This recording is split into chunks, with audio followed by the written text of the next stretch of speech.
తెలుగుదేశం కార్యకర్తే తెలుగుదేశానికి వ్యతిరేకం అవ్వడానికి కారణమైనటువంటిది చిలకలూరుపేటలో సాయి కార్తిక్ సెంటర్ ఎన్ఆర్ఐ. ఈ ఉదంతం గత కొన్ని రోజుల నుండి చూస్తున్నాం. తాజాగా అతనే దొంగ అని చెప్పి ఒక ముగ్గురు మిగతా వాళ్ళు వచ్చి చెప్తున్నటువంటి నేపథ్యంలో మళ్ళీ అతను ఆన్సర్ చేసుకొస్తున్నాడు. సాయి కార్తిక్ సిటీ సెంటర్ కాంప్లెక్స్ని చేజిక్కించుకోవడానికి వీళ్ళు చేసిన ప్రయత్నాలు మొదట నన్ను మాయ మాటలతో నమ్మించి మోసం చేసి వైఎస్ఆర్సీపీకి శత్రువుని చేశారు. దాంతో నేను ఆ పార్టీ నాయకత్వం లేదు, వాళ్ళ సహాయం కోరే పరిస్థితి లేకుండా కమ్యూనికేషన్ పూర్తిగా బ్రేక్ చేశారు. ఆ తర్వాత అప్పులు చేసి పారిపోయాడంటూ నా మీద వ్యక్తిత్వ హననానికి దిగారు. తెలుగుదేశం వర్గాల్లో ఐటీడీపీ సోషల్ మీడియా వేదికలు విష ప్రచారం చేశారు. ఏకంగా మా నాన్న కనిపించడం లేదంటూ పోస్టర్లు వేసి మా కుటుంబ పరువును బజారుకు లాగారు. నేను రూపాయి అప్పు చేయలేదు, మా నాన్నగారు తీసుకున్న డబ్బులు ఇచ్చేస్తానని కోర్టులో కేసు కూడా వేశాను.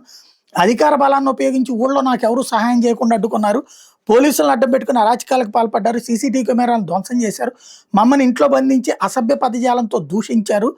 అంతటితో ఆకుండా కాంప్లెక్స్లోని షాపులు థియేటర్లను ఖాళీ చేయించిన ఆదాయ వనరులు పూర్తిగా దెబ్బతీశారు. ఆర్థికంగా కోలుకోలేని స్థితికి నన్ను నెట్టేశారు. ఆ కారణంగానే కాంప్లెక్స్ వేలం ప్రక్రియ దాకా వెళ్ళింది. వాళ్ళ ఆలోచన ఒకటే, ముందుగా నన్ను సామాజికంగా ఒంటరి చేయాలి, తర్వాత ఆర్థికంగా బలహీనపరచాలి, చివరికి కాంప్లెక్స్ సులభంగా చేజిక్కించుకోవాలి. ఇది అసలు కదా, ఇదే మా కుటుంబం ఎదుర్కొన్న ఆవేదన అని చెప్తున్నారు.